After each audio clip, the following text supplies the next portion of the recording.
అమ్మ బ్రహ్మదేవుడు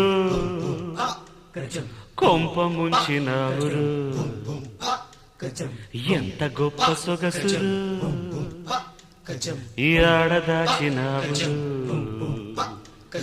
పూల రెక్కలు కొన్ని తేనె చుక్కలు రంగరిస్తివు, ఇలా బొమ్మ చేస్తివు, అసలు భూలోకం ఇలాంటి సిరి చూసి ఉంటదా?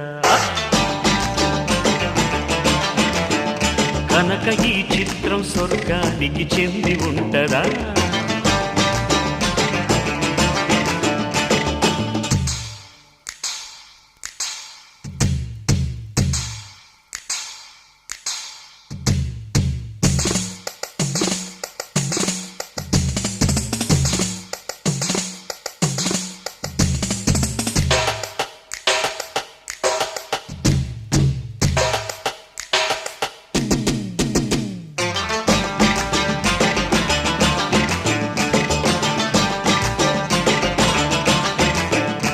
కనురెప్పలు పడనప్పుడు కలకళ్ళ పడదుగా, కనుకిప్పుడు ఎదరున్నది కల్లైపోదుగా.